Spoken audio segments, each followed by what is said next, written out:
Hola, te saluda con mucho gusto Alejandra Sánchez, directora del área de Administración y Finanzas. A nombre de Hematología Clínica queremos darte la cordial bienvenida a nuestro curso gratuito, ¿Qué y cómo informar el examen de orina? Claves para la correcta interpretación, que imparte con mucho gusto nuestro COFEB Francisco Daniel Naranjo Ortiz. Este curso es llevado a ti gracias al apoyo de Hematología Clínica y el apoyo de Copmelab, ya que gracias a ellos este curso tiene valor curricular. Al finalizar este curso publicaremos en nuestra página de Facebook Hematología Clínica un link en el cual encontrarán las instrucciones para realizar una pequeña evaluación y todos los detalles para descargar tu constancia.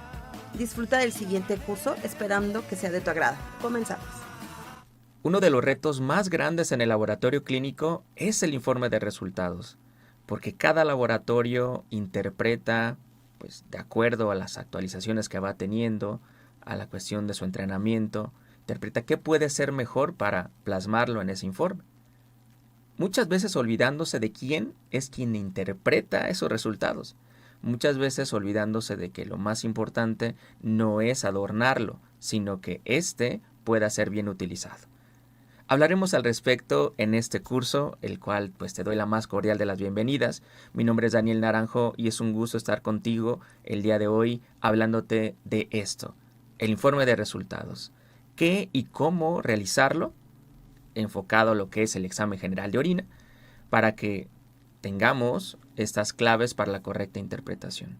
Y es que, en este punto donde hemos iniciado de la interpretación, muchas veces estamos más enfocados o más preocupados por cómo mi informe se vea bonito, cómo esté no solamente en el diseño, en el formato, sino también qué cosas agregar para que todo el mundo se dé cuenta que yo he tomado quizá algún diplomado, algún curso, alguna plática y entonces lo esté actualizando.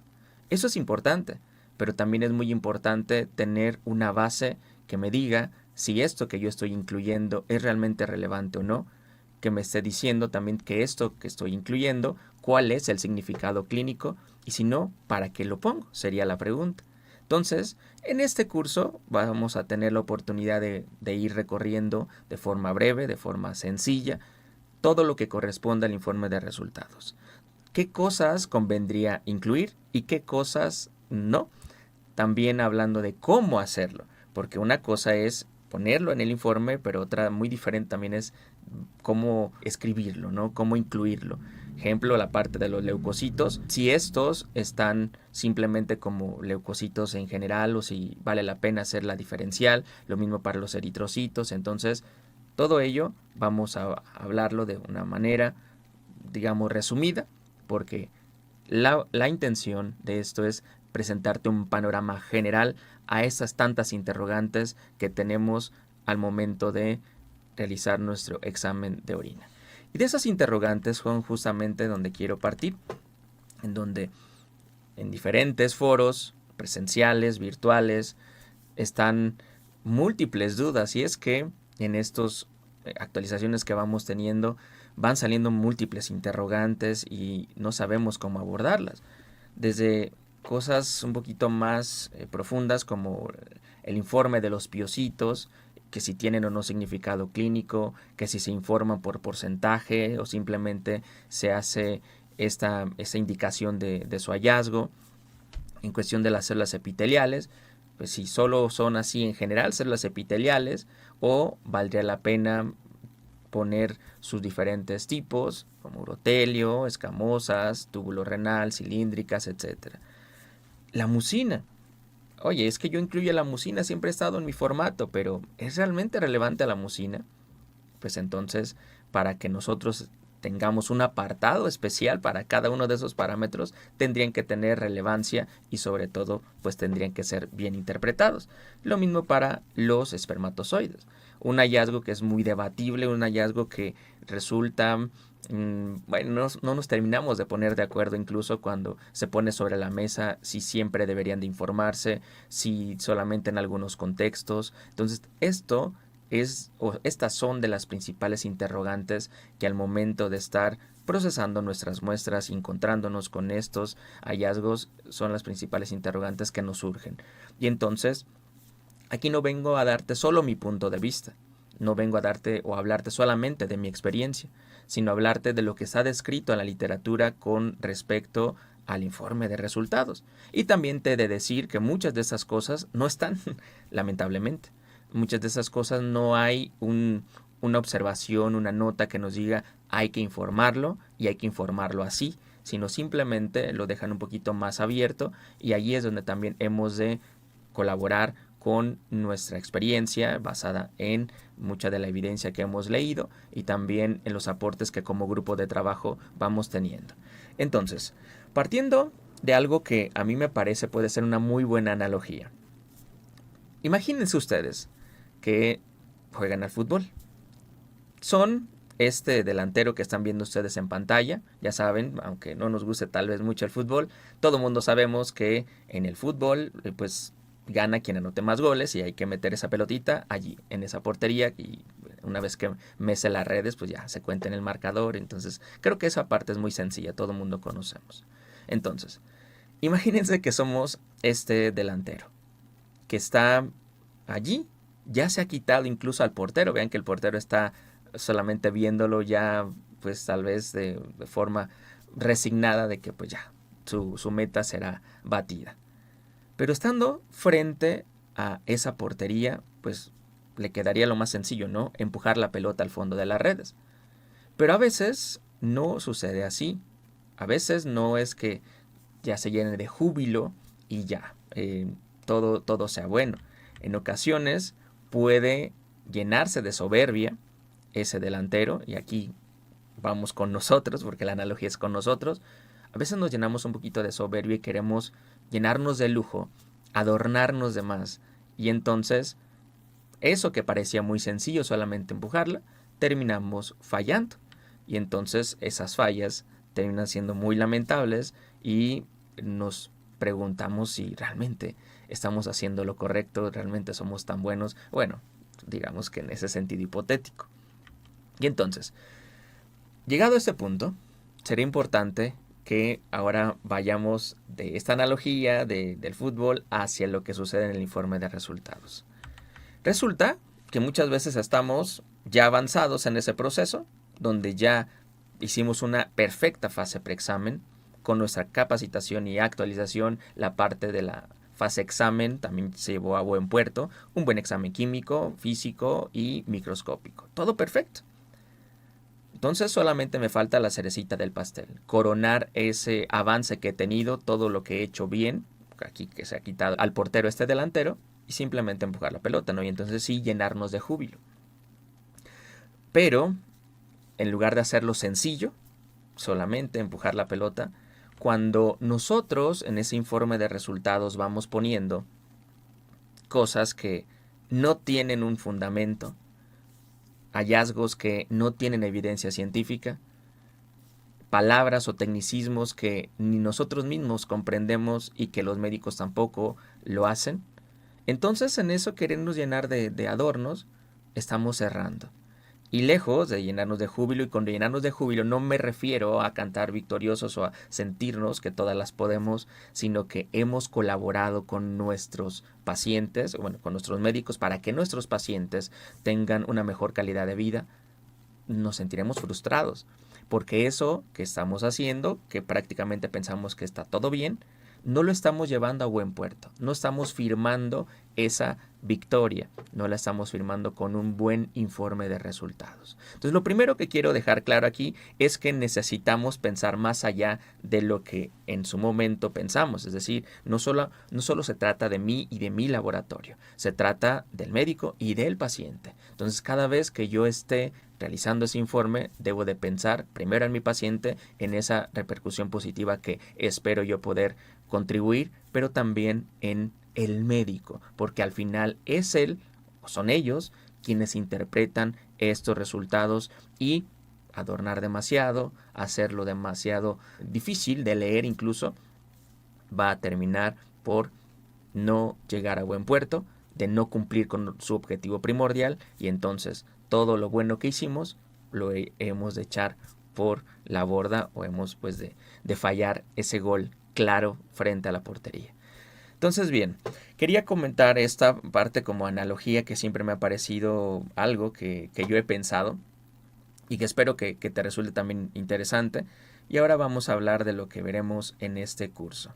En este curso sencillo, en este curso breve, pero que espero que también te sea de utilidad, por lo menos para sembrar una semillita que posteriormente vayas a regar y que florezca abundantemente. Entonces, del contenido vamos a hablar un poquito de los niveles del informe de resultados, de acuerdo a cada laboratorio, de acuerdo a su nivel de conocimiento, de actualización. Veremos cuáles son los niveles que en teoría podemos ir escalando. Hablaremos también de los fundamentos, decir de dónde sale la información que vamos a compartir para que nadie dude que pues no es solamente la experiencia, sino también la evidencia la que hemos de poner en manifiesto para que esto tenga realmente un impacto real. En cuestión de los parámetros informables, hablaremos así a grandes rasgos del examen físico, del examen químico y microscópico. De tal manera que hagamos un repaso breve, no nos da el tiempo para hacerlo de forma más profunda, pero sí que todos se queden con nociones básicas de todo el examen general de orina. Y por último, las recomendaciones. Recomendaciones finales para hacer más sencilla esa interpretación, porque al final de cuentas, insisto, en esa fase post-analítica, si yo no pongo atención, si yo simplemente plasmo lo que veo y como lo percibo o la manera en que Dios me da a entender, entonces será complicado esa última parte de la interpretación y no debería de ser así. Entonces bien, vamos a dar inicio con esta parte de la variabilidad de los informes. Eso que ustedes ven en pantalla representa un ejercicio muy sencillo que en un par de días hice previamente solicitando que me compartieran sus informes de resultados. Y esto no con la finalidad de cuestionar, de criticar, no, en lo absoluto, sino para que ustedes atestiguen lo que ya saben, que cada laboratorio tiene un informe diferente, que cada laboratorio, conforme, insisto, actualizaciones o demás, va poniendo lo que considera es importante. Y no es que esté mal esto, es que necesitamos estandarizar. Imaginen un caso hipotético donde un paciente quiere tener una segunda opinión y entonces dice, bueno, me hicieron mi examen de orina en el laboratorio A, pero ahora quisiera ir al B y tal vez incluso al C para ver realmente si esto tiene una concordancia. Pues resulta que no se puede, porque los métodos son diferentes, pero eso no es lo peor. Lo peor es que el informe es diferente y entonces puede prestarse tanta confusión, pero no da consigo esto que el paciente quisiera y que incluso es su derecho, el tener una segunda o incluso tercera opinión e ir comparando esos resultados. Lo mismo pasaría con un médico que quiere hacer ese ejercicio. Es muy complicado. Y no se diga incluso entre los mismos laboratorios, me refiero dentro de cada laboratorio que puede haber cierta variabilidad, que el formato puede permanecer igual, pero la manera en que se informa puede ser también diferente. Entonces, eso es realmente a lo que nos referimos cuando decimos que es un reto grande el informe de resultados. Entonces, aquí ustedes perciben que algunos incluyen unidades, valores de referencia, otros más no los incluyen del todo. Algunos en cuestión de las unidades las especifican y por ejemplo acá en el examen microscópico incluso informan por microlitro, otros más por campo. Algunos le llaman de cierta manera a los parámetros, por ejemplo acá cuerpos cetónicos, acá cetonas, la cuestión de esterasa leucocitaria de un lado, del otro lado, bueno, incluso ni siquiera está dentro de estos parámetros y eso vamos teniendo en varios ejemplos. También acá células epiteliales escamosas, no escamosas, transicionales. De este otro lado, algo similar, en donde se ponen en lugar de leucocitos, glóbulos blancos, en lugar de eritrocitos, glóbulos rojos, mucus. Es decir, hasta la manera o los tecnicismos que se utilizan van variando y lo mismo acá otro ejemplo. Entonces, simplemente para que tengamos, insisto, esta evidencia de lo que ya sabemos. Cada quien, conforme vamos avanzando, va modificando su informe y van teniendo mucha variación. Otros informes que pueden ser a mano, en donde se incluye pues la parte del examen químico, el examen microscópico y, por ejemplo, aquí está el valor de referencia junto con la unidad en un mismo renglón por acá lo que es la tira reactiva y por acá lo que es el examen microscópico y un apartado de notas. Y este otro informe un poquito más detallado en donde están ciertas estructuras que ya habíamos visto, pero las unidades son en partículas por campo. Bien, entonces, esto correspondiente a la variabilidad, ¿sí? Y si yo hiciera el ejercicio con ustedes, sé que su informe va a ser diferente a este. Si yo pongo el que yo utilizo, va a ser diferente también. Entonces, son cosas que poco a poco tenemos que ir modificando, poco a poco tenemos que ir estandarizando, porque, insisto, tiene una repercusión positiva si yo logro una estandarización en mi laboratorio y no se diga en los laboratorios en general de mi ciudad, de mi estado, de mi país, etcétera. Entonces, ¿cuáles son los fundamentos para esta plática? ¿De dónde hemos de sacar estas recomendaciones para que ese informe de resultados tenga un cierto formato, tenga una cierta información?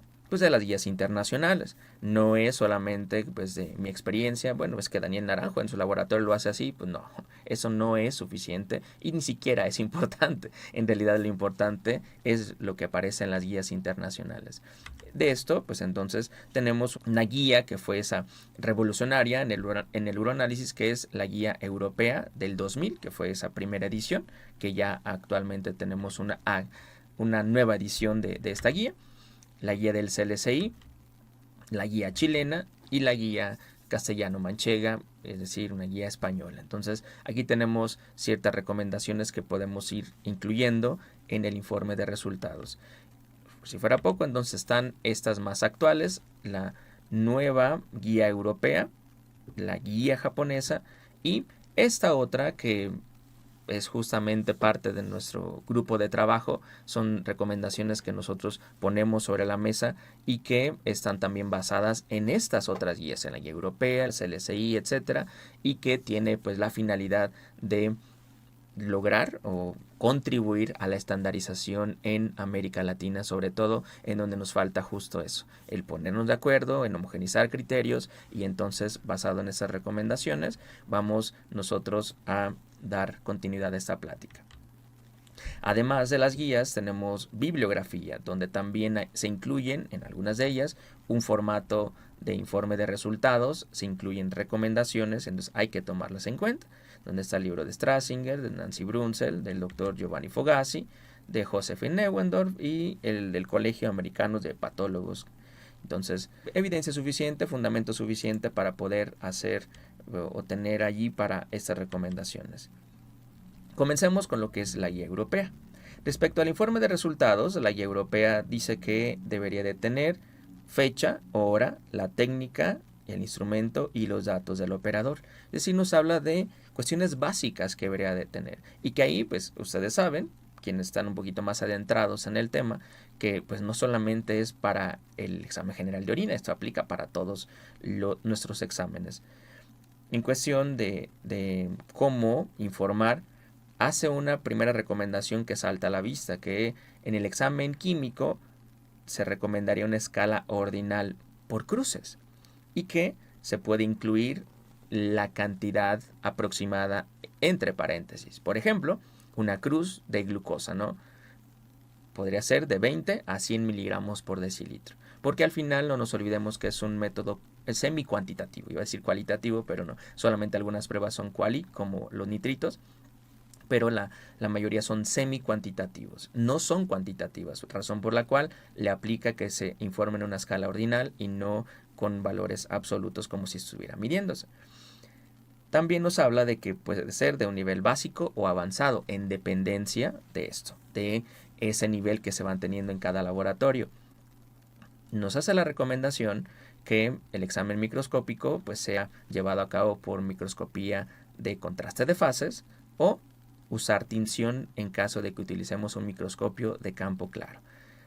Dentro de lo que nos establece es que el estándar de oro es la lectura con una cámara de Rosenthal, una cámara de recuento que pueda hacer con una orina sin centrifugar. Sin embargo, para fines prácticos se puede utilizar el sedimento urinario y también se puede utilizar lo que normalmente hacemos en los laboratorios, el porta y cubre objetos observado de este sedimento.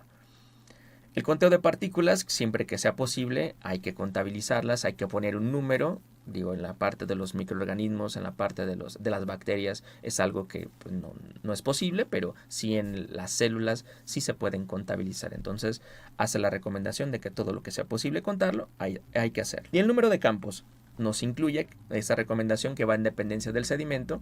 Y si vamos un poquito más siendo un poquito más específicos o tratando de serlo, podemos seguir la recomendación de la guía japonesa, en donde nos habla de 20 campos microscópicos en un aumento de alto poder, es decir, de 40 por, y 10 campos microscópicos en el objetivo panorámico de 10 por. Entonces, basado en esas recomendaciones ya pues vamos teniendo como cierta forma, ¿no? Van dándole tal vez incluso respuesta a dudas que vamos teniendo de forma global.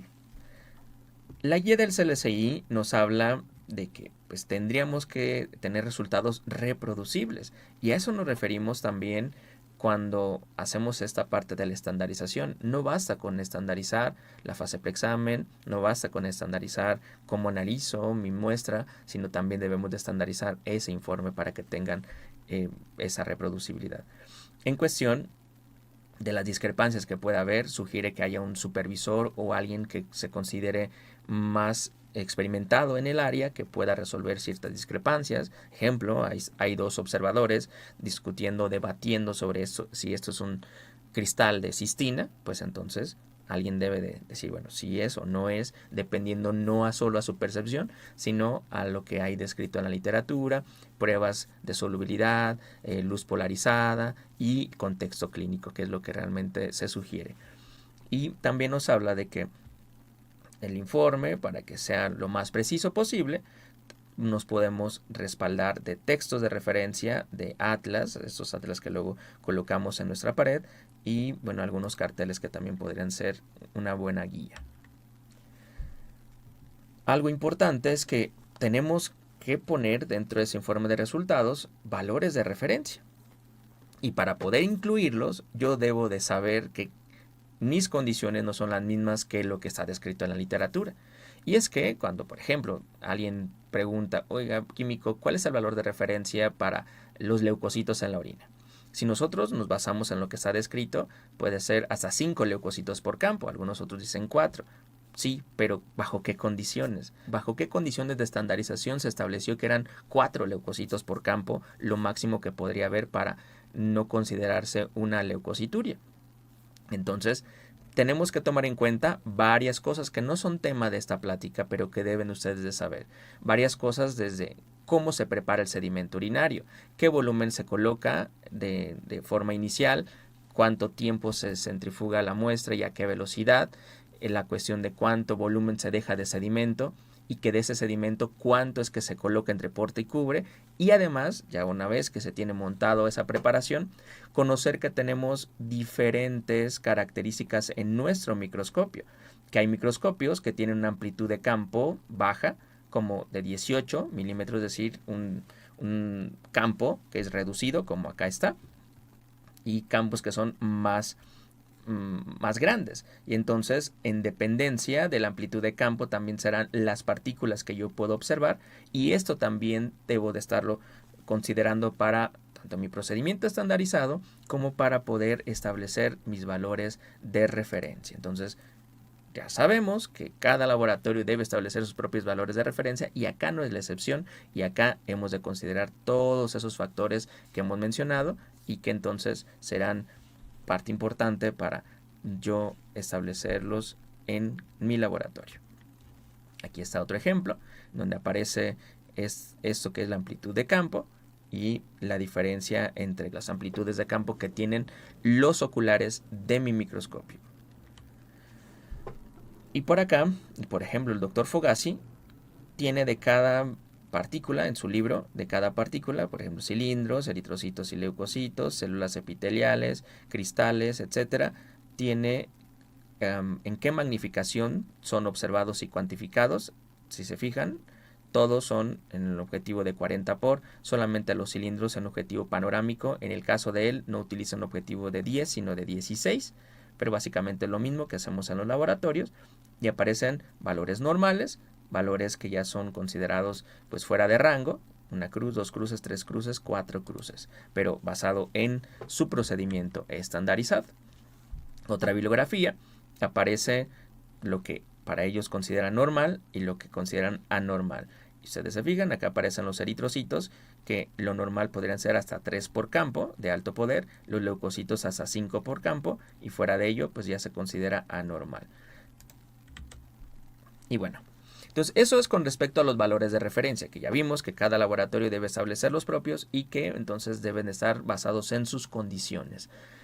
También no olvidar que como laboratorios tenemos esa responsabilidad de conocer la repercusión que tienen nuestros resultados, de no tomar a la ligera esto simplemente de lanzar informes de resultados como si fuésemos esas máquinas fotocopiadoras, así como una fábrica de realizar estudios, como una fábrica de expedir resultados, sino algo más, preocuparnos justamente por el monitoreo de esas fases y preocuparnos por estar actualizando de forma adecuada ese informe de resultados, porque tiene un impacto sobre el diagnóstico y tratamiento de nuestros pacientes. Entonces, hablemos ahora sí en general lo que es los parámetros informables de cada uno de los tipos de examen que tenemos en el general de orina.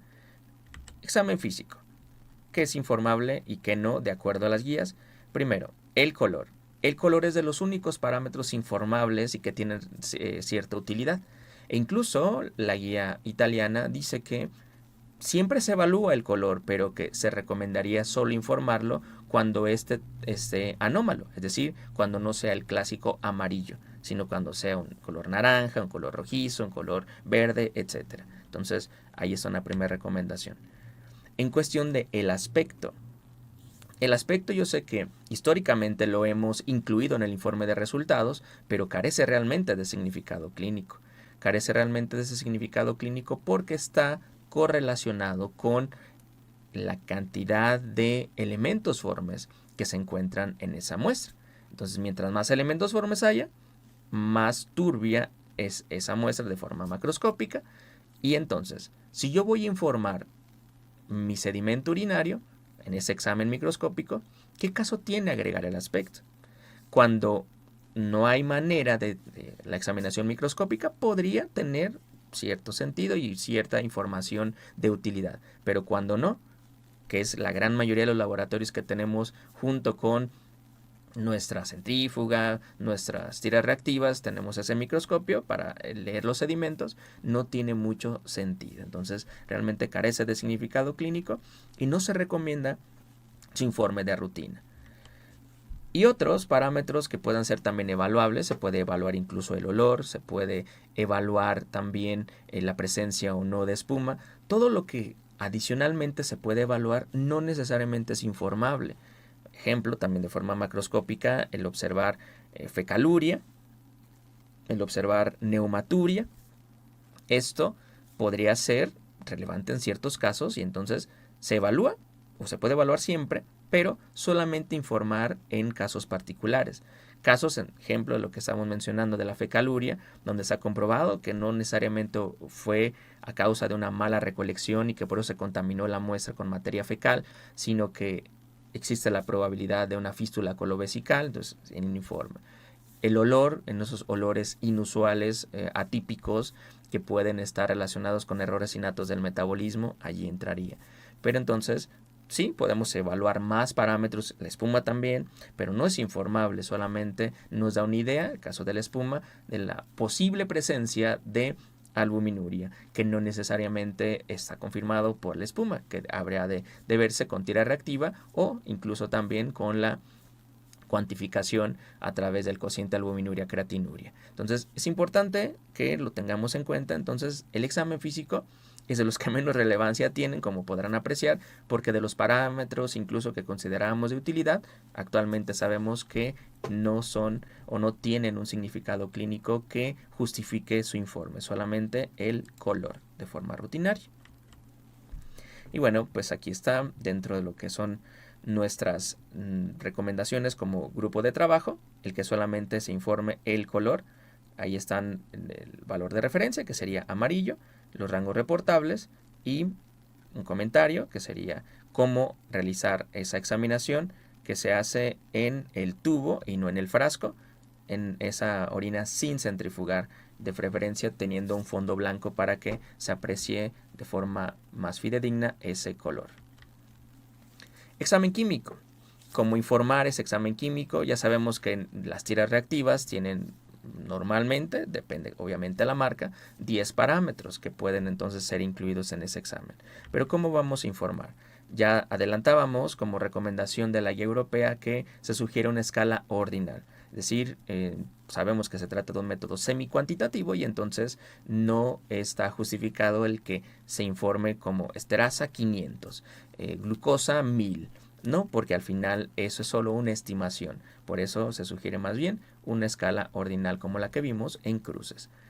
La denominación adecuada también es algo que sugeriríamos que se pueda realizar, sugeriríamos como parte de nuestro grupo de trabajo, pero que también las diferentes guías respaldan muchas de estas recomendaciones. Por ejemplo, no poner estos parámetros como leucocitos, sangre o proteínas, porque no es precisamente todos los leucocitos los que pueden detectar en esta almohadilla de reacción, sino la esterasa leucocitaria que poseen algunos leucocitos. En cuestión de sangre, no precisamente son puros eritrocitos los que detecta este parámetro, sino hemoglobina y mioglobina, es decir, el grupo M. Y el parámetro de proteínas, en donde pues no es que detecte todas las proteínas que puedan estar en la orina, sino solamente casi de forma exclusiva a la albúmina, razón por la cual sería recomendable que así se establezcan los nombres en ese informe de resultados para facilitar la interpretación del médico.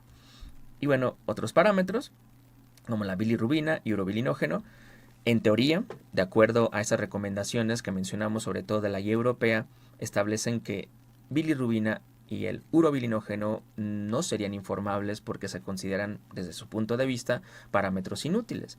Actualmente nosotros seguimos poniéndolos dentro del informe también porque no tenemos las mismas condiciones que los países europeos. Entonces esto pongámoslo ahí solamente como un comentario, no para que optemos por quitarlo, pero sí tomarlo en cuenta porque a futuro podrían ser ambos removidos de nuestro informe de resultados. Y lo que respecta a la gravedad específica, determinada por tira reactiva, se recomendaría sustituirla por la medición de esta gravedad específica o densidad relativa mediante un refractómetro, porque pues, ofrece ventajas, lo que la tira reactiva no tiene, que tiene varias limitaciones, varios falsos positivos, varios falsos negativos, sobreestimaciones y subestimaciones, y lo mismo pasaría para lo que es el pH medido por tira reactiva, en donde se recomendaría el uso de un potenciómetro. Y bueno, así quedarían más o menos estas recomendaciones en donde están estos parámetros, incluso se está agregando el ácido ascórbico, calcio y creatinina. Aquí está lo de la densidad relativa, que se recomendaría el uso del refractómetro, el pH con el potenciómetro y bueno, cada uno de estos parámetros en donde está esta escala ordinal como parte de su informe. Ahora vamos con el examen microscópico. ¿Qué y cómo informar ese sedimento urinario, que es de lo más interesante, más bonito que luego llegamos a tener en el general de orina? ¿Qué recomendaciones hay?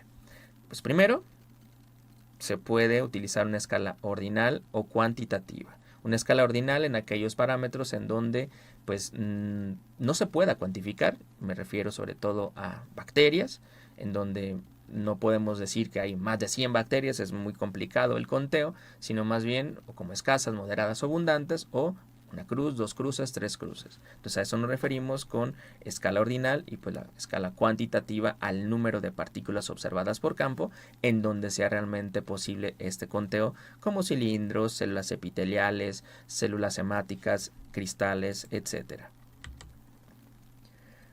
¿Todo lo que vemos es realmente relevante? Pues no necesariamente. Imagínense que siguiéramos esa regla de es que pues ya el médico que se encargue de la interpretación, yo voy a informar todo lo que vea.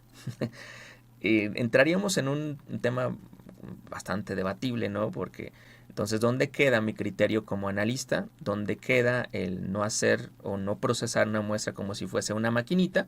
Nada más de chuc, chuc, chuc, veo todo esto y ahí va todo. Y ya el médico que se encargue de depurar. Tenemos un criterio y debemos entonces de ponerlo en práctica. No todo lo que observamos es relevante y entonces no todo lo que observamos es informable. Si no es relevante, no es informable. Entonces, hay estructuras, por ejemplo, como la mucina, que anteriormente se les consideraba de relevancia clínica y por eso está incluido en muchos informes de resultados, pero actualmente sabemos que es totalmente inespecífica, que así como puede ser algo relevante hablándonos de la uromodulina, de la glicoproteína de Tansjorfal y saber que si está ausente representa un problema grave para el paciente en cuestión de un riesgo alto de presentar una nefropatía, porque pues, la glicoproteína de Tansjorfal es un guardián de nuestros riñones. Así también mucina que proviene, por ejemplo, de la uretra masculina, en donde simplemente está allí por el arrastre, por no haber eliminado el primer chorro y no representa algo patológico. Entonces, basado en esto, en esta inespecificidad, es que no se recomienda el informe de estas estructuras. Y así tenemos algunas otras artefactos, obviamente, contaminantes, donde pues no entran en ese informe de resultados porque no son relevantes. Lo de los campos microscópicos, recordar que de acuerdo a la recomendación de la guía japonesa, pues serían 20 campos microscópicos, al menos el que podamos examinar, en objetivo de mayor aumento, el de 40 por, y 10 campos microscópicos en el objetivo panorámico. En cuestión de los niveles de informe, yo sé que muchos de ustedes en sus laboratorios, tanto ustedes como su personal o sus compañeros, cuentan con cierto grado de actualización, que han tomado varios cursos, incluso varios de ustedes varios diplomados, y entonces eso les da un nivel superior. Y hay ocasiones en que apenas vamos iniciando, entonces siempre va a haber este tipo de diferencias. Y yo tengo que hacerlo, yo tengo que adaptarme a mis condiciones también del conocimiento que voy adquiriendo. Yo no puedo saliendo, por ejemplo, de la facultad y estando ya dando mis prácticas o incluso que tal vez pusiera en un laboratorio, no puedo querer correr antes de gatear o de caminar. Es decir, yo no puedo ir a un nivel avanzado cuando todavía no domino lo básico. Entonces, vamos poco a poco. Y aquellos que ya tienen cierto grado de especialización, entonces no hay que reducir ese nivel, no hay que ir hacia atrás. No porque el médico me preste poca atención a esos resultados, yo vaya a regresar a lo básico. Entonces sí necesito ponerme en donde corresponde, de acuerdo a ese grado de estudio que voy adquiriendo. Y entonces puede ser un nivel básico, en donde simplemente se informen en la parte del examen microscópico, se informen células epiteliales en general, leucocitos en general, eritrocitos en general, cilindros, cristales y microorganismos, ¿sí? Y van a decir, bueno, es que yo así informo y tengo muchos años. Pues entonces ya es tiempo de irlo modificando, ya es tiempo de ir avanzando, porque esta forma básica solamente tendría que ser, por mucho, a mi parecer, un año en donde estamos adquiriendo experiencia, entrenamiento visual y durante ese entrenamiento y experiencia vamos también actualizándonos y al siguiente año tendremos ya que avanzar. Y si tienen más de un par de años haciendo esto, ya es momento de avanzar hacia otro nivel. En este nivel superior, pues no solamente es informar que hay células epiteliales, sino qué tipo de células epiteliales, si son urotelios, si son escamosas, si son cilíndricas o de túbulo renal. Los leucocitos también, qué tipo de leucocitos ven, si son linfocitos, si son macrófagos, si son neutrófilos, si son eosinófilos. En cuestión de los eritrocitos, si son dismórficos o si son isomórficos. Y de los cilindros, todos los tipos de cilindros, no solamente los básicos, hialinos, serios, granulares, sino aquellos que representan cierta complejidad, como los cilindros de proteínas de Ben-Jones, los cilindros de fibrina, los cilindros vacuolados, y entonces tengamos un panorama mucho más especializado, pero que tenemos que ir adquiriendo poco a poco. Lo que hace rato les mencionaba del tiempo, de después de un año tienen que modificar, es algo, relativo totalmente. Tiene que ser a su tiempo. ustedes tienen que ir sabiendo en qué momento pasar a la siguiente etapa. Tal vez puede ser de forma paulatina, en donde primero vayan sobre la profundización de células epiteliales, entonces empiecen a hacer la diferenciación de células epiteliales. Una vez dominado esa parte, sobre los leucocitos. Una vez dominado eso, sobre los eritrocitos. Y así irlo haciendo de forma paulatina e ir también notificando a los médicos, que son sus usuarios, de estas modificaciones y que estos cambios los vayan aceptando poco a poco, porque luego siempre existe esa resistencia al cambio. Entonces, cuando se hace de forma paulatina siempre resulta mejor. Pero digo, es relativo totalmente, pero sí, la invitación es para que pasemos de un nivel básico a un nivel avanzado todos los laboratorios. Y entonces, células epiteliales, ya mencionábamos que esto de simplemente informarlas en general no es algo que esté dentro de los especialistas de laboratorio. Recuerden que todos nosotros somos especialistas de laboratorio. Algunos químicos, algunos técnicos, algunos maestros en ciencias, algunos doctores, pero al final todos somos especialistas de laboratorio y debemos de apoyarnos de ciertas tinciones para la correcta identificación, para saber que estas, por ejemplo, son células de túbulo renal reactivas, saber que ciertas células pueden tener cambios morfológicos también debido a cambios de reparación o cambios inflamatorios, a conocer que hay tinciones como azul de toluidina que nos ayudan a evidenciar el contenido nuclear y con ello también reconocer estas variaciones morfológicas, pero también apoyar en la diferenciación, porque sí, hay células que se parecen mucho, sobre todo las que están así, redondeadas, y entonces, ¿cómo saber si es una u otra? Tenemos que apoyarnos y de las tinciones, de los atlas de referencia, en donde la guía japonesa tiene realmente una riqueza muy grande, y también en la guía de nuestro grupo de trabajo también viene un atlas que les puede ser de utilidad. Entonces, hacer la distinción de las células epiteliales sería la recomendación. Informarlas como escamosas, urotelio, túbulo renal y cilíndricas. Entonces, siempre que veamos células epiteliales, no quedarnos con la generalidad. Comenzar a identificarlas para después comenzar a informarlas en este sentido. Entonces aquí están parte de las recomendaciones, lo que hace rato mencionábamos. Dentro de esas especificaciones es que las células epiteliales escamosas se informen así, de forma global, sin hacer distinción del estrato. Las células del urotelio sí se clasifican en urotelio superficial y de capas profundas. Las células de túbulo renal, así en general, porque al final es solamente una capa, son epitelios simples, y las células del epitelio cilíndrico. Y bueno, por acá viene la asociación clínica y algunas otras recomendaciones, pero quédense con esta parte de cómo hacer esta diferenciación o este informe de células en sus diferentes tipos. Leucocitos, estamos acostumbrados a solo la cantidad, pero convendría también identificar cada tipo de leucocito porque pueden tener una asociación clínica diferente. Y entonces la recomendación acá sería informar neutrófilos, linfocitos, eosinófilos y macrófagos, que son realmente los que están descritos que, al igual que pueden encontrarse en sangre periférica, están visibles e identificables en la orina y que cada uno de ellos tiene cierta asociación más o menos específica. No quiere decir que sean algo patognomónico porque ustedes saben que luego están juntitos, neutrófilos luego van junto con los eosinófilos, los linfos suelen también acompañar en unas ocasiones a los neutrófilos y macrófagos lo mismo. Entonces no es que sea tan absoluto, pero sí nos pueden dar idea de acuerdo al contexto clínico, por ejemplo los linfocitos de un rechazo a trasplante renal o presencia de tuberculosis genitourinaria, los macrófagos que pueden estar asociados a un daño renal y a la progresión del mismo, en donde a mayor cantidad de macrófagos, menor tasa de filtrado glomerular, los eosinófilos, una cistitis alérgica o intersticial, o nefritis intersticial aguda también. Entonces, esta parte nos da un plus o le da información adicional al médico de qué puede estar ocurriendo con su paciente.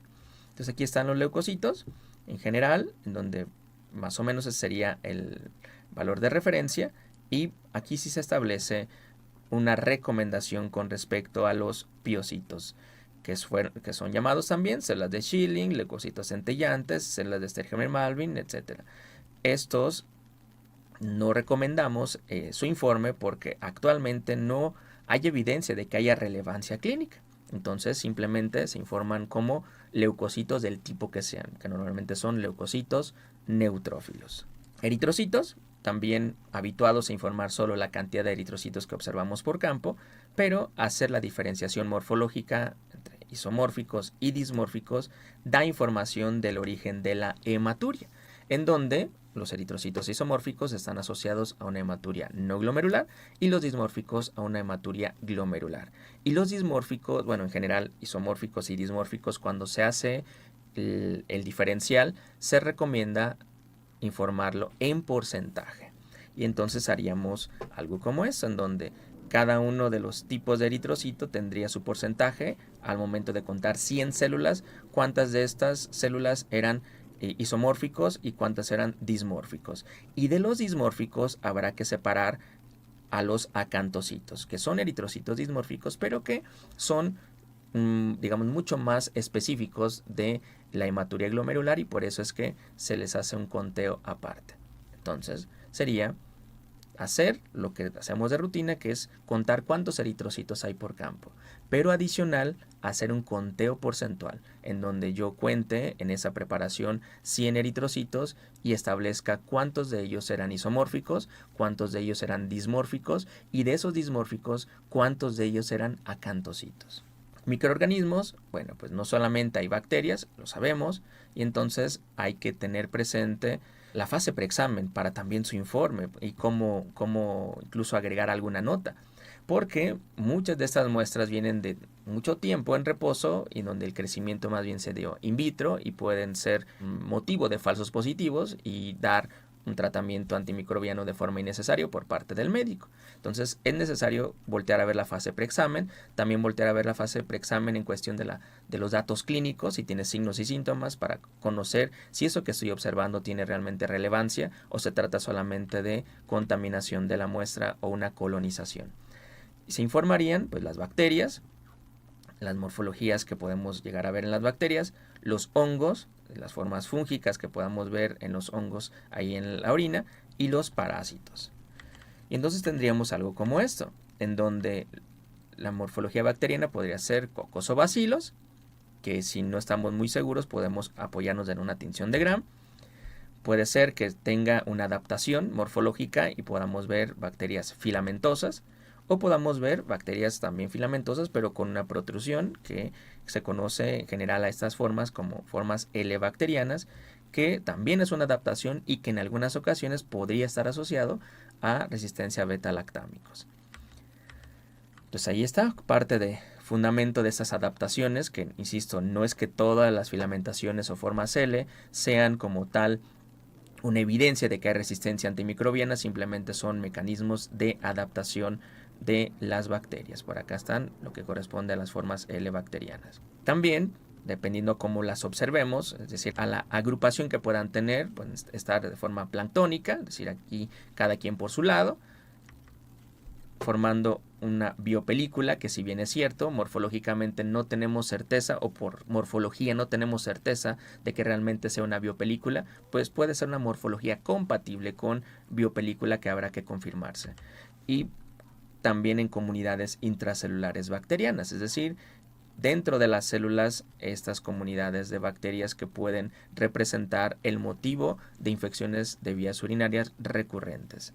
Recomendación, esto por parte de la guía japonesa, pues que pueda ser informado por cruces o por apreciación como escasos, moderados, abundantes, y en el caso de los parásitos, en donde esos sí puedan ser también cuantificados, puede ser sí por cruces, pero también el número de, por ejemplo, trofozoitos de Trichomonas vaginalis observados por campo.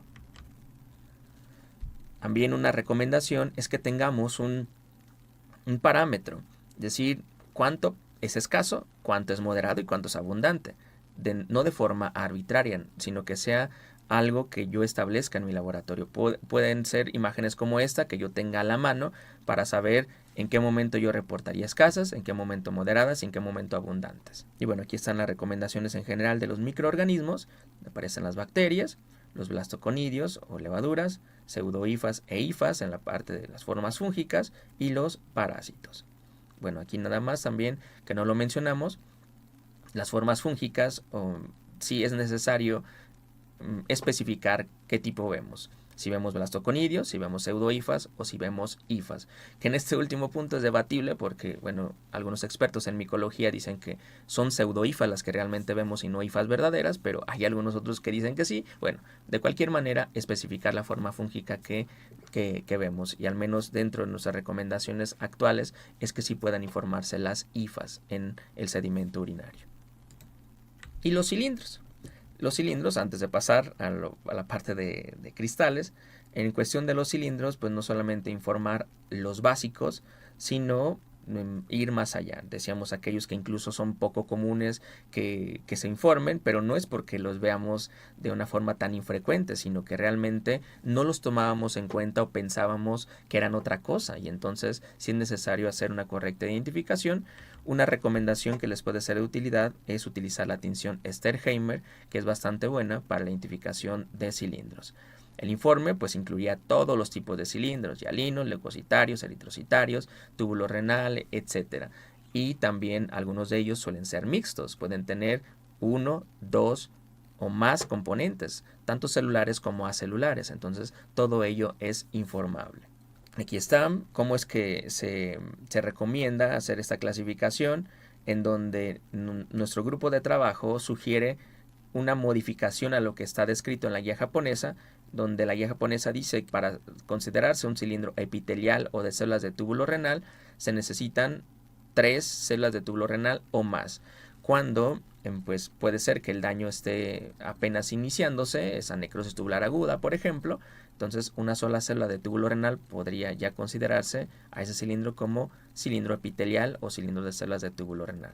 Todo lo demás pues obedece a lo que está descrito en la guía japonesa, en donde pueden ser de un solo componente, pueden ser mixtos, y en donde esos mixtos pueden tener 2 o más componentes, y que la matriz puede ser hialina o puede ser seria, y que también aquí entra en juego los cilindros anchos, que son informables, es decir, cilindros de más de 60 micrómetros. Bueno, pues ahí está los diferentes tipos de cilindro, lo que se consideraría un valor de referencia, en donde los cilindros hialinos podrían estar ahí sin que hubiera alguna asociación patológica, mientras que todos los otros tipos no es normal que se observen. Y aquí la cuantificación se recomienda un objetivo de 10 por. Ahí está, con el objetivo de 10 por se hace o se puede hacer sin problema tanto la identificación como la cuantificación. En caso de tener duda, pues se puede recurrir a un objetivo de mayor aumento. Y los cristales, pues no informar solo los comunes, sino que hay otros tipos, ¿no? En donde será necesario echar mano de herramientas como la luz polarizada, como las pruebas de solubilidad, como el contexto clínico del paciente, y entonces tener o informar todos los cristales que nos sea posible identificar, tanto endógenos como exógenos. Y el riesgo litogénico, que está asociado justamente a los cristales, la recomendación es no informarlo como parte del general de orina. ¿Por qué? Porque esto requeriría un estudio aparte, que no va a ser tema como tal a desglosar en este pequeño curso, pero que tengan en consideración que no estaría formando parte de las recomendaciones internacionales para el examen general de orina, lo que es el riesgo litogénico. Bueno, pues es que depende de muchos factores.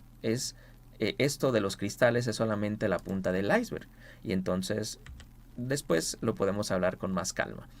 En la orina de 24 horas se puede cuantificar algunas sustancias cristalizables que nos ayuden a digamos, contribuir un poquito a que el médico establezca el riesgo litogénico.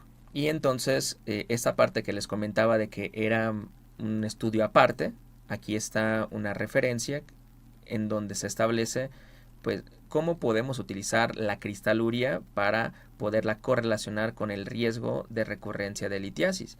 Y entonces, esto es totalmente un estudio en donde se recolecta toda la primera orina de la mañana. Cuando digo toda me refiero a no chorro medio, sino el primer chorro, chorro medio, todo lo que está ahí en vejiga. Se examina esa muestra sin centrifugar en búsqueda de cristales, se cuantifica lo que es el volumen cristalino global y se agregan otros parámetros como el pH, concentración, etcétera, para darle información al médico de si su paciente puede tener o no recurrencia de litiasis. Este informe sí podría estar dentro de lo que podríamos incluir en el examen general de orina, porque no es como tal una estimación de riesgo litógeno. Simplemente es informar el tipo de cristal que se observa, por ejemplo, ácido úrico, y las características que éste tiene, el tamaño, el espesor, el número de cristales, si está maclándose o no, y si está formando agregados. Con esto no le estamos diciendo al médico si tiene un riesgo bajo, moderado o alto, simplemente le estamos diciendo estos cristales que están presentes en el sedimento de tu paciente tienen esas características. Muchas veces no está asociado con la cuestión de la litiasis, sino con un trastorno metabólico que hay que corregirse. Y bueno, entonces aquí están nuestras recomendaciones para los cristales, donde aparecen cristales tan comunes como oxalato cálcico, pero variantes como el dodecaédrico, otros más como el fosfato amónico magnésico y otros que son importantes desde el punto de vista nefrológico como el 2,8 de hidroxiadenina, tirosina, leucina y cistina. Y otros adicionales a los que hemos comentado como los espermatozoides, el semen, la lipiduria.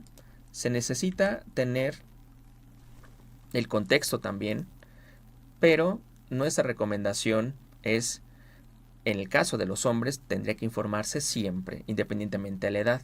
En algunas ocasiones estará relacionado simplemente a la falta de abstinencia sexual, pero otras tantas podría estar enmascarando un problema más grave de neuropatía y entonces no es algo que sea menor y en caso de los varones sería informable en todo momento. En el caso de las mujeres es un poquito debatible, ahí no hay un consenso como tal, sin embargo podría ser recomendable que en aquellas mujeres más vulnerables se informe y en aquellas otras en donde simplemente sea parte de un coito consensuado, sea algo que se pueda omitir del informe de resultados y más bien solicitar una nueva muestra porque eso sería evidencia de que hay contaminación con secreción vaginal y que la muestra no fue correctamente recolectada.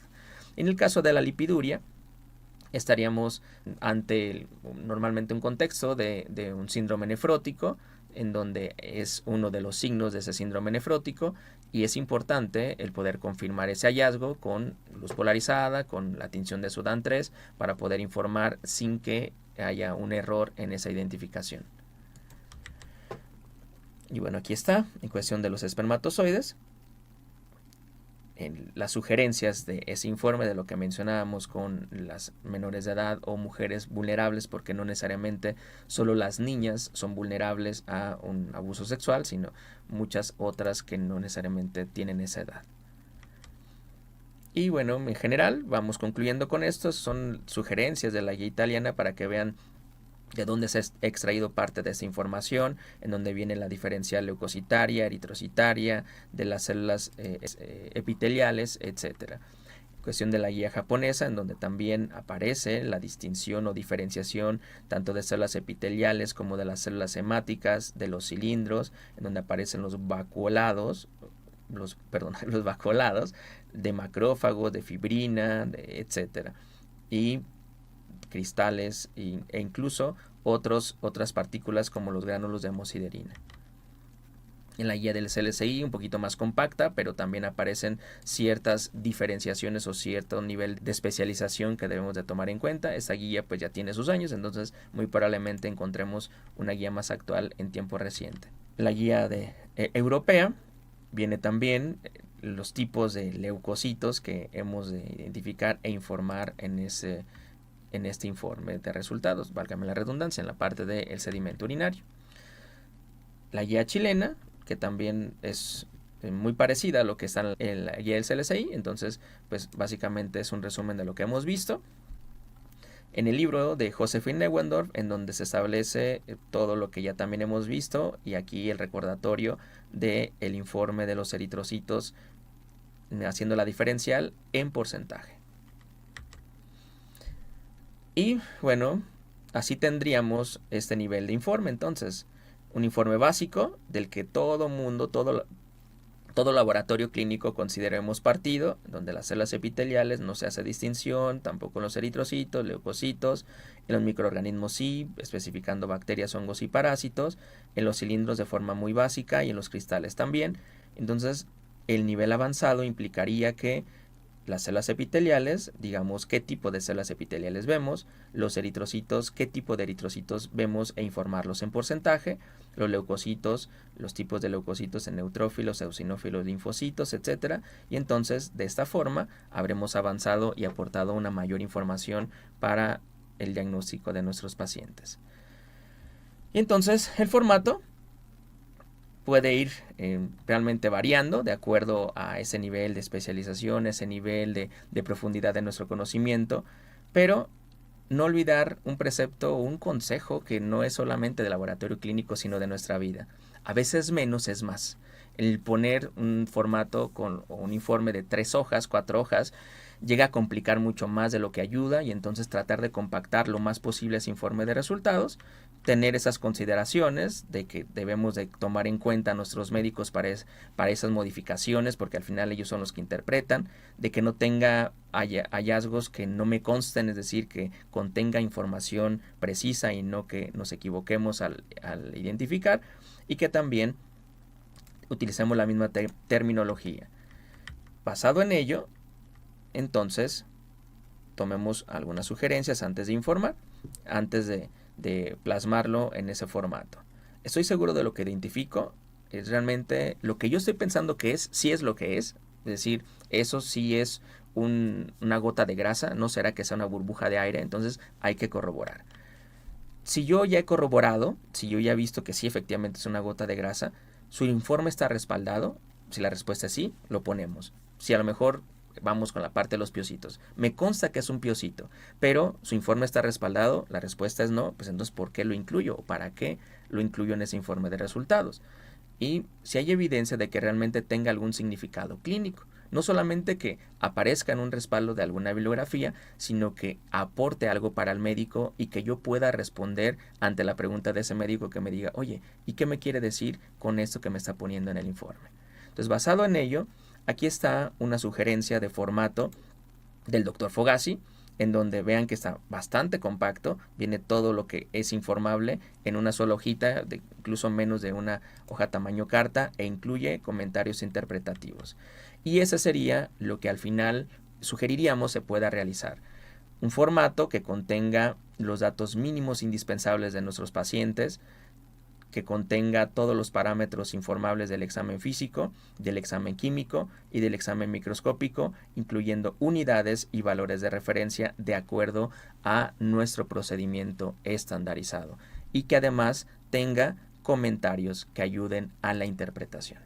Pues bien, solamente me resta una última sugerencia, que es que antes de liberar esos resultados se haga una validación no solamente técnica, sino también clínica, una correlación con los datos preanalíticos, una correlación con la parte de signos y síntomas del paciente, para tener mayor certeza de que esto que estamos informando realmente es o representa una coherencia con todos estos datos, y vayamos entonces armando esas piezas de rompecabezas.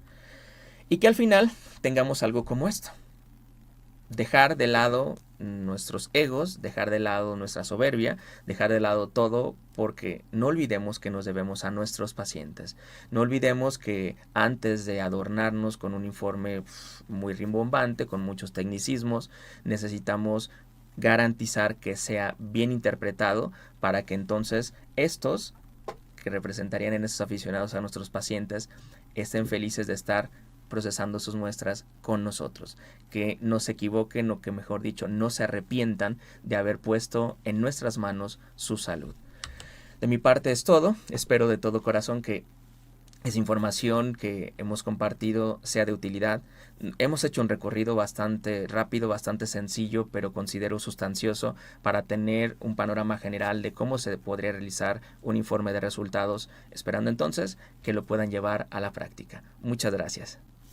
Esperamos que este curso haya sido de tu agrado y que lo apliques en tu día a día. ¿Te gustaría aprender más sobre este tema? No te pierdas nuestro diplomado virtual de uroanálisis tercera generación, igualmente impartido por nuestro QFB, Francisco Daniel Naranjo Ortiz, donde podrás aprender acerca de mecanismos de formación de la orina, examen físico-químico e informe de resultados, entre muchos temas más. Para obtener más información, déjanos tu correo en los comentarios o visítanos en hematologiaclinicaonline.com. Ahora solo debes de ingresar a nuestra fanpage Hematología Clínica y en la publicación más reciente encontrarás el link donde podrás realizar tu evaluación y obtener la constancia de este curso. Por favor, lee toda la información para que conozcas las fechas que demora este proceso y el mínimo aprobatorio. De obtener una calificación aprobatoria, recibirás en el tiempo acordado al correo que registraste tu constancia, la cual podrás descargar muy fácilmente desde una computadora o si lo deseas desde tu celular. Solo deberás configurar vista móvil a vista de impresión, esto para que puedas visualizarla correctamente. Eso fue todo por hoy, esperemos que este curso haya sido de tu agrado